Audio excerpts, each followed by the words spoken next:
Good morning, dear students. Today our topic is median of grouped data.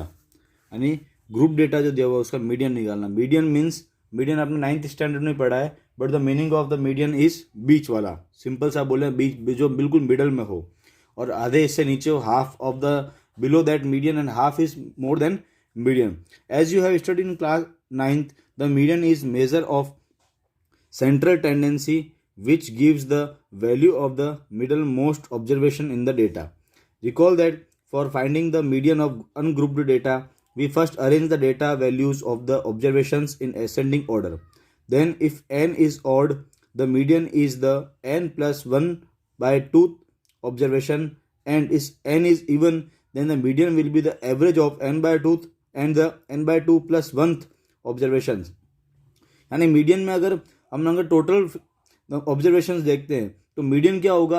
अगर median odd है means 7 है तो median क्या होगा, बीच वाला 4th नंबर. और इस द मीडियन जो नंबर जो ऑब्जर्वेशन है मान लो 10 है तो 10 इज एन इवन नंबर, तो उसका मीडियन क्या होगा कि उसका n/2 यानी 10/2 यानी 5th observation plus the next observation n/2 plus 1 यानी 5 प्लस 1 6th ऑब्जर्वेशन, उन दोनों का वापस एवरेज यानी 5th ऑब्जर्वेशन का और 6th ऑब्जर्वेशन का जो आंसर आएगा उनको वापस एडिशन करके हम +2 से डिवाइड करेंगे तो हमको मिल जाएगा. Suppose we have to find the median of the following data which gives the marks out of 50 obtain by 100 students in the test. यानी हमारे पास डेटा दिया हुआ है, सपोज दैट कि क्लास में 100 स्टूडेंट्स है और उनको 50 में से मार्क्स मिले हैं, तो उसका हमको टेबल दिया हुआ है marks obtain and number of student. Marks obtain 20 students got 6 marks, 29 students got 28 marks, 28 students got 24 marks, 33 students got 15 marks, 42 students got 2 marks, and the next the same. First we arrange the marks in the ascending order and prepare a frequency table as follow. तो first हम क्या करेंगे, 9th में हमने पढ़ा था कि median और मोड निकालने के लिए हमको सबसे पहले डेटा को क्या करना पड़ता है, असेंडिंग ऑर्डर में चेंज करना पड़ता है. और 10th में अभी तक आप देख रहे हो हम सब टेबल्स में ही सॉल्व करते हैं, तो हम इसको 2 काम करते हैं. एक तो हम इसको असेंडिंग ऑर्डर में चेंज करते हैं, द नेक्स्ट इज इसको हम लोग एक टेबल में प्रिफेयर करते हैं. Then marks obtain and the next is number of students frequency, इसको हम स्मॉल एफ से डिनोट करते हैं.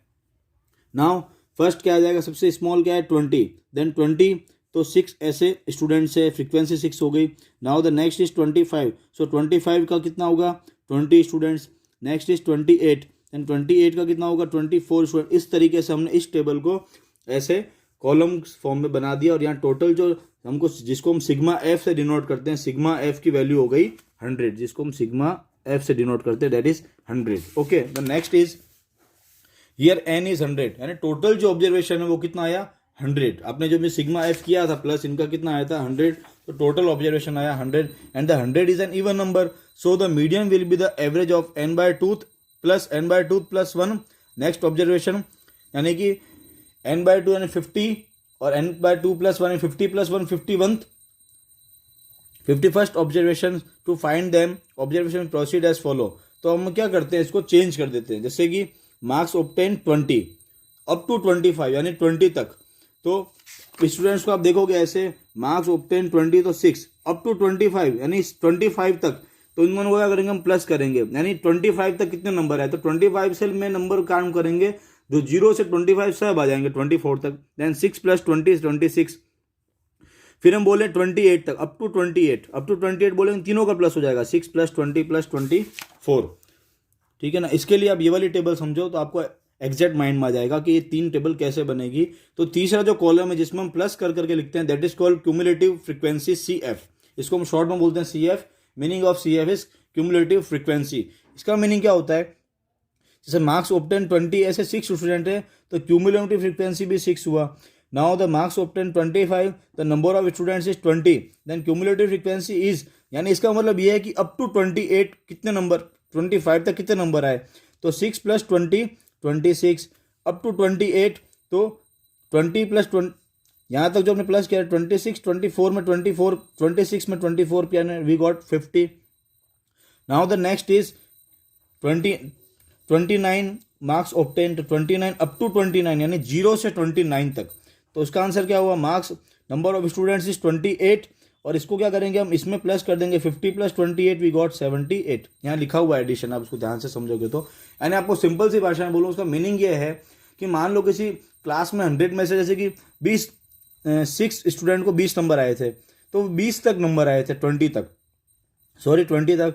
अब अगर हम ऐसा बोले कि 20 स्टूडेंट्स को 25 मार्क्स आए, तो हम ऐसा बोले कि 25 तक कितना है, तो हम क्या कर देंगे, इनको 6 और 25 को 20 को प्लस कर देंगे, वी गॉट 6 + 26। तो इस तरीके से हम प्लस करेंगे तो लास्ट जो एडिशन आएगा ये वाला कि 42 मार्क्स मिले 2 स्टूडेंट्स को, तो हम बोले अप टू 42 कितना मिले, तो 97 + 2 99 स्टूडेंट्स को 0 से लेके 42 तक मार्क्स मिले। And the next is 43 marks obtain. तो ऐसा एक ही स्टूडेंट है जिसको 43 मार्क्स मिला 50 में से, तो हम ऐसा बोलेंगे 99 + 100, तो इसका जो सम आएगा वो हमेशा 100 आएगा। ये इसी टेबल को वापस यहाँ लिखा है। तो from the table above we call that 50th observation is 28। इसने पूछा है वाई 50 ऑब्जर्वेशन 28 क्यों है, क्योंकि आप यहाँ CF में देखेंगे तो 50 ऑब्जर्वेशन ये रहा CF, तो इसका मार्क्स ऑब्टेन कितना है 50 ऑब्जर्वेशन का 28, तो इसका आंसर हो गया 28।